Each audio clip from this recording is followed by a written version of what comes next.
A Lógica do Cisne Negro, do autor Nassim Taleb. Capítulo 4. 1001 Dias, ou Como Não Ser um Trouxa. O que nos leva ao problema do cisne negro em sua forma original. Imagine alguém com autoridade e posição operando em um lugar onde posição é importante. Por exemplo, uma agência do governo ou uma grande corporação. Ele poderia ser um comentarista político verborrágico na Fox News, plantado à sua frente na academia de ginástica. É impossível evitar olhar para a tela. O presidente de uma companhia discutindo o futuro brilhante à nossa frente. Um médico platônico que eliminou categoricamente a utilidade do leite materno, porque não viu nada de especial nele, ou um professor da Harvard Business School que não ri de suas piadas. Ele leva um pouco a sério demais o que conhece. Digamos que uma pessoa travessa surpreenda-o um dia colocando furtivamente uma pequena pena dentro de seu nariz durante um instante de relaxamento. Como sua pomposidade dignificada iria se sair depois da surpresa? Contraste seu comportamento confiante com o choque de ser atingido por algo totalmente inesperado e que não consegue compreender. Por um breve momento, antes de se recompor, você verá confusão em seu rosto. Confesso ter desenvolvido um gosto incorrigível por esse tipo de travessura durante meu primeiro acampamento de férias. Introduzida na narina de um campista adormecido, uma pena induzia um pânico repentino. Passei parte da infância praticando variações da travessura. Em vez de uma pena fina, pode-se enrolar a ponta de um lenço de papel para torná-lo longo e fino. Pratiquei um pouco com meu irmão menor. Uma travessura igualmente efetiva seria colocar um cubo de gelo dentro da gola de uma pessoa quando ela menos estiver esperando. Em um jantar oficial, por exemplo. Tive que parar com essas travessuras à medida que avançava na vida adulta, obviamente. Mas sou com frequência atingido involuntariamente por tal imagem quando estou completamente enfastiado com pessoas de negócios. Mas sou com frequência atingido involuntariamente por tal imagem quando estou completamente enfastiado com pessoas de negócios de aparência séria, de ternos escuros e mentes padronizadas, teorizando, explicando coisas ou falando sobre eventos aleatórios com muitos porquês na conversa. Concentro-me em um deles e imagino o cubo de gelo descendo por suas costas. Seria menos elegante, mas com certeza mais espetacular se colocasse um camundongo vivo por dentro da gola, especialmente se a pessoa sentir cócegas e estiver usando gravata, o que bloquearia a rota de fuga do roedor. Travessuras podem ser condescendentes. Lembro-me do começo da minha carreira no mercado, quando tinha cerca de 25 anos e o dinheiro começava a vir facilmente. Eu pegava táxis, e se o motorista falasse um inglês básico e parecesse especialmente deprimido, eu dava a ele uma nota de $100 como gorjeta, só para dar-lhe um pequeno susto e sentir prazer com a surpresa. Eu observava enquanto o motorista desdobrava a nota e olhava para ela com certo grau de consternação. $1 milhão seria certamente melhor, mas estava além de meus recursos. Era também um experimento hedonista simples. Sentia-me bem por fazer o dia de alguém com a ninharia de $100. Enfim, deixei de fazer isso. Todos nos tornamos mesquinhos e calculistas quando nossa riqueza aumenta e começamos a levar dinheiro a sério. Não preciso de muita ajuda do destino para ter entretenimento em larga escala. A realidade oferece revisões forçadas de crenças em um ritmo muito acelerado. Muitas delas são bastante espetaculares.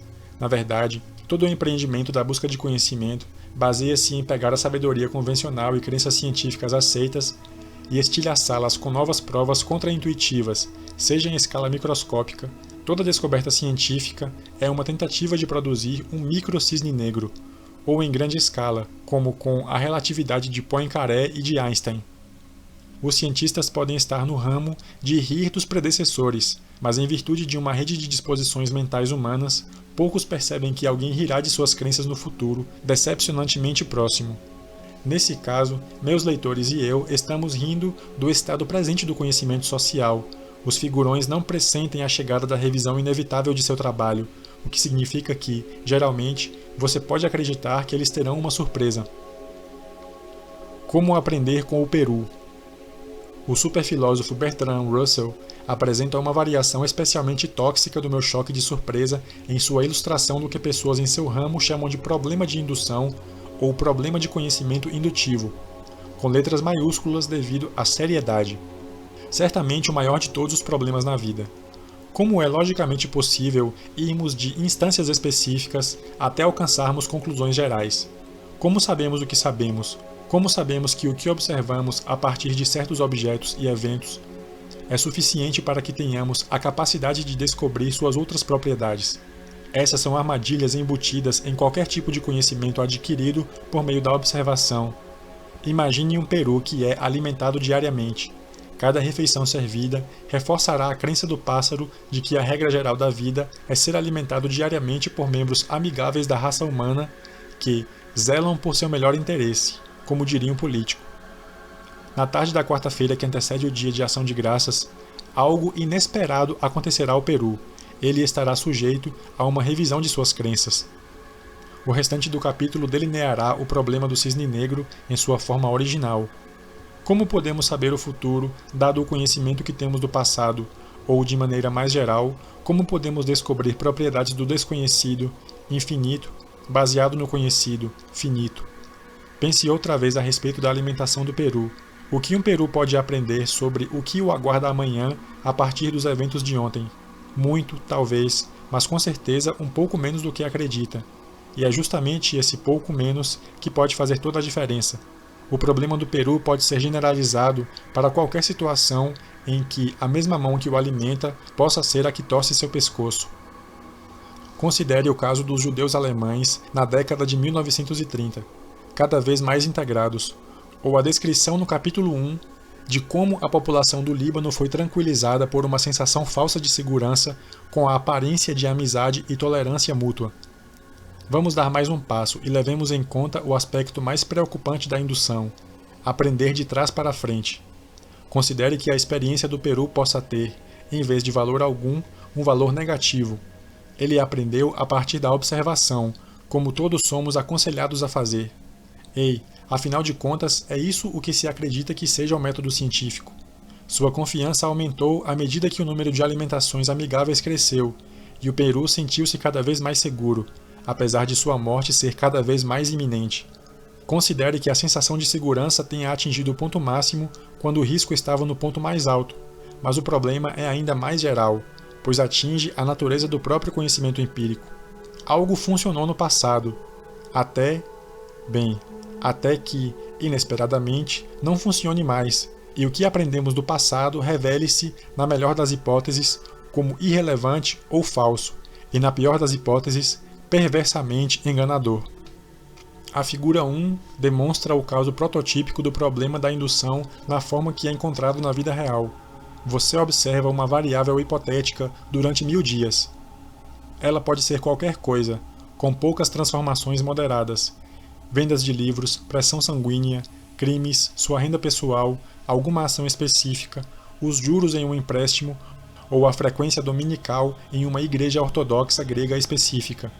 Subsequentemente, você deriva, somente a partir de dados passados, algumas conclusões relativas às propriedades do padrão com projeções para os próximos 1000 dias, ou até 5000.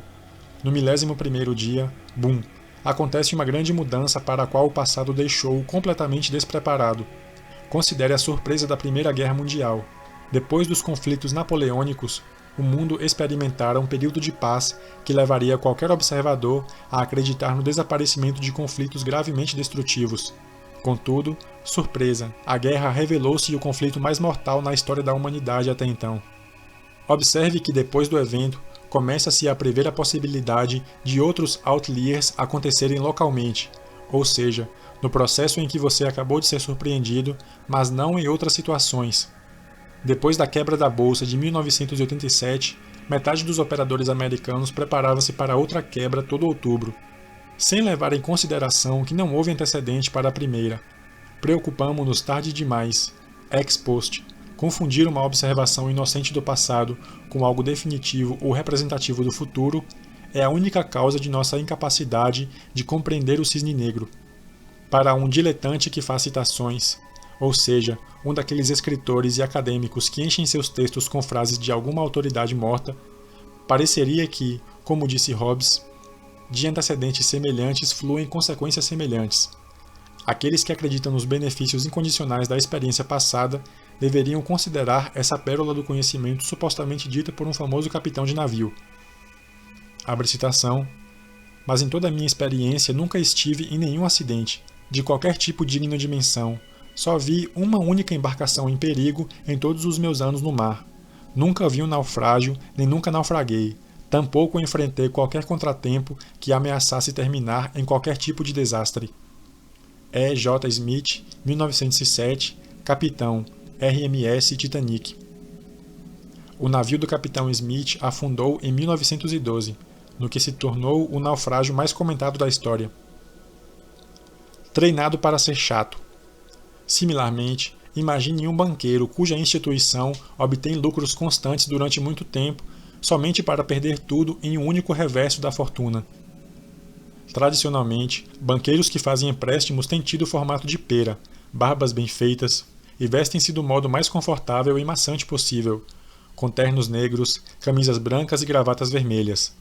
Na verdade, para o ramo de empréstimos, os bancos contratam pessoas monótonas e as treinam para serem ainda mais monótonas. Mas isso é só para as aparências. Se parecem conservadores, é porque os empréstimos só dão errado em ocasiões muito, mas muito raras. Não é possível avaliar a eficiência de sua habilidade em fazer empréstimos observando-a durante um dia, uma semana, um mês ou até um século. No verão de 1982, grandes bancos americanos perderam quase tudo o que haviam ganhado no passado, cumulativamente. Quase tudo o que faturaram na história bancária americana. Tudo. Eles vinham fazendo empréstimos para países da América do Sul e da América Central que deixaram de pagar o que deviam, todos ao mesmo tempo. Um evento de natureza excepcional. Assim, foi necessário apenas um verão para que descobrissem que se tratava de um negócio de trouxas e que todos os rendimentos vinham de um jogo muito arriscado. Durante todo aquele tempo, os banqueiros levaram todos, especialmente a si próprios, a acreditar que eram conservadores. Eles não são conservadores, são apenas fenomenalmente habilidosos em se auto-enganar, varrendo para baixo do tapete a possibilidade de uma perda grande e devastadora. Na verdade, o revés repetiu-se uma década depois, com os grandes bancos, entre aspas, conscientes dos riscos, novamente com problemas financeiros, muitos à beira da bancarrota, depois do colapso do mercado imobiliário do começo da década de 1990, na qual a indústria de poupança e empréstimos, hoje falecida, precisou de uma cobertura financiada pelo contribuinte de mais de $500 bilhão. O Federal Reserve Bank protegeu-os à nossa custa. Quando bancos, entre aspas, conservadores têm lucro, o benefício é deles. Quando são lesados, nós pagamos os custos. Depois de me formar em Wharton, fui inicialmente trabalhar para o Bankers Trust, hoje extinto. Lá, a presidência, esquecendo rapidamente a história de 1982, divulgava os resultados de cada trimestre com um anúncio que explicava o quanto eram espertos, lucrativos, conservadores e bem apessoados. Óbvio que os lucros eram simplesmente dinheiro pego emprestado do destino com uma data aleatória para a quitação da dívida. Óbvio que os lucros eram simplesmente dinheiro pego emprestado do destino com uma data aleatória para a quitação da dívida. Não tenho problema algum com correr riscos, mas apenas, por favor, não se diga conservador e não haja com superioridade em relação aos outros negócios que não são tão vulneráveis ao cisne negro. Outro invento recente foi a falência quase instantânea, em 1998, de uma companhia de investimentos financeiros, fundos de investimento financeiro, chamada Long Term Capital Management, LTCM, que usava os métodos e conhecimento de riscos de dois, entre aspas, economistas Nobel que eram chamados de gênios, mas na verdade estavam usando matemática fajuta, baseada na curva na forma de sino, enquanto conseguiam convencer a si mesmos que o que faziam era uma grande ciência, e com isso transformaram todo o establishment financeiro em trouxas.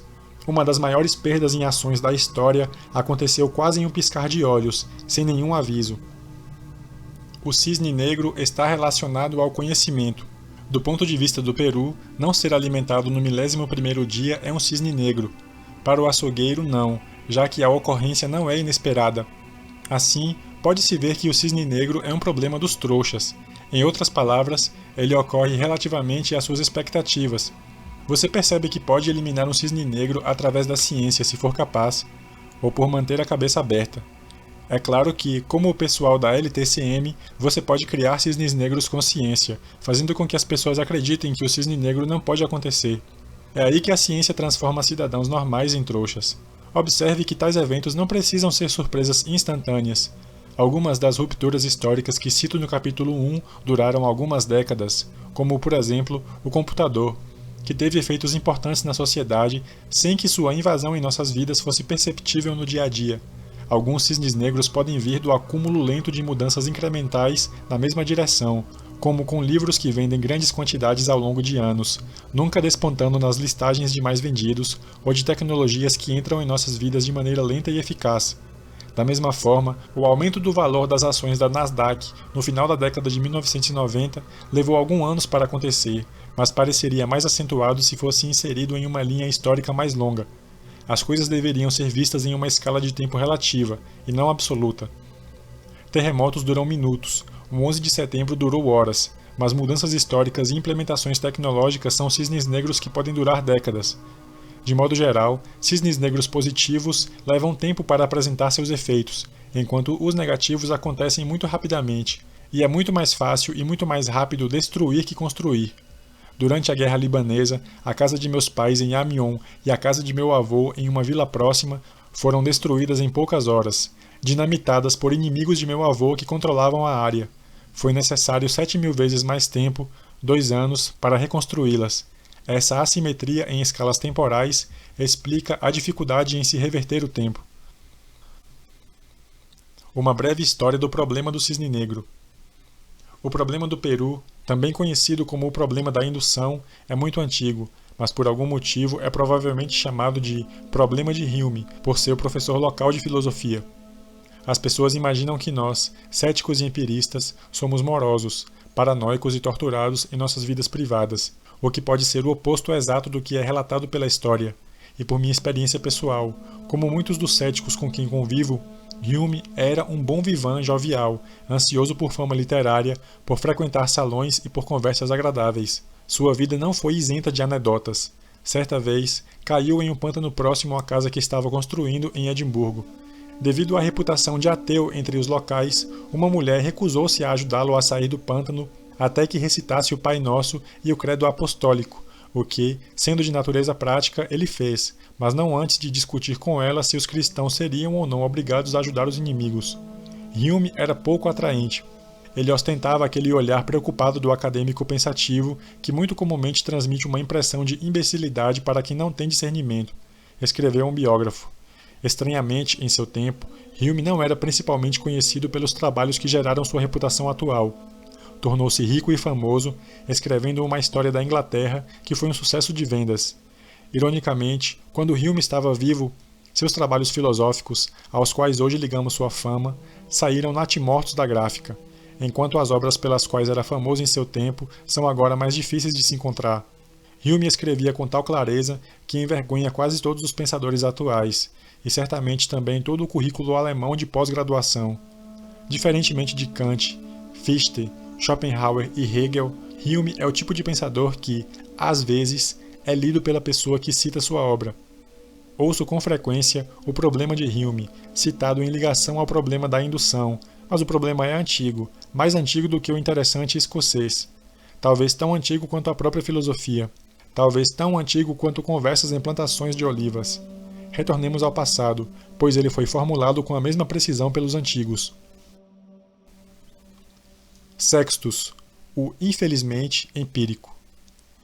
Escritor violentamente anti-acadêmico e ativista anti-dogma, Sextus Empiricus atuou cerca de 1 milênio e meio antes de Hume e formulou o problema do Peru com grande precisão. Sabemos muito pouco sobre ele. Não sabemos se era filósofo ou mais um copista de textos filósofos de autores que hoje, para nós, são obscuros. Presumimos que tenha vivido em Alexandria, no 2º século de nossa era. Pertenceu a uma escola de medicina chamada empírica, já que os praticantes duvidavam de teorias e da causalidade e confiavam em experiências passadas como orientações nos tratamentos, mas sem depositar confiança demais nelas. Além disso, não confiavam que a anatomia revelasse funções tão obviamente. Disse que o proponente mais famoso da escola empírica, Menodoto de Nicomédia, que fundiu o empirismo e ceticismo filosófico, manteve a medicina uma forma de arte, não uma ciência, e isolou a prática dos problemas da ciência dogmática. A prática da medicina explica a adição de empíricos, o empírico, ao nome de Sextus. Sextus representou e colocou no papel as ideias da escola dos céticos pirrônicos que buscavam alguma forma de terapia intelectual resultante da suspensão de crença. Você está diante da possibilidade de um evento adverso? Não se preocupe, quem sabe ele pode acabar sendo bom para você. Duvidar das consequências de um resultado permitirá que você permaneça imperturbável. Os céticos pirrônicos eram cidadãos dóceis que seguiam costumes e tradições sempre que possível, mas ensinaram a si próprios a duvidar sistematicamente de tudo, obtendo com isso certo grau de serenidade. Mas, apesar dos hábitos conservadores, eram raivosos na luta contra o dogma. Entre as obras remanescentes de Sextus está uma diatribe com o belo título Adversos Matemáticos, ocasionalmente traduzido como Contra os Professores. Boa parte dela poderia ter sido escrita na última quarta-feira. Sextus é mais interessante para minhas ideias em sua rara combinação de filosofia e tomadas de decisões em sua prática. Ele era um realizador, de forma que acadêmicos clássicos não dizem coisas agradáveis a seu respeito. Os métodos da medicina empírica, baseados em tentativas e erros aparentemente despropositados, serão fundamentais para minhas ideias sobre planejamento e previsão, sobre como beneficiar-se com o cisne negro. Em 1998, quando eu me tornei independente, batizei meu laboratório de pesquisas e empresa de negociação de ações de empírica, não pelas mesmas razões antidogmáticas, mas por conta da lembrança muito mais deprimente de que foram necessários pelo menos mais 14 séculos, segundo a escola de medicina empírica, até que a medicina mudasse e finalmente se tornasse adogmática, desconfiada de teorizações, profundamente cética e baseada em provas. A lição que ter consciência de um problema não significa muita coisa, especialmente quando interesses especiais e instituições que servem a si próprias estão em jogo. Al-Ghazal. O terceiro maior pensador que lidou com o problema foi Al-Ghazali, cético arabófono do século XI, conhecido em latim como Al-Ghazal. O nome dado por ele para uma classe de acadêmicos dogmáticos era Gabi, literalmente os imbecis, uma forma árabe que é mais engraçada do que idiota e mais expressiva do que obscurantista. Al-Ghazal escreveu seu próprio Contra os Professores, uma diatribe chamada Tahafut al-Falasifa, que traduzo como A Incompetência da Filosofia.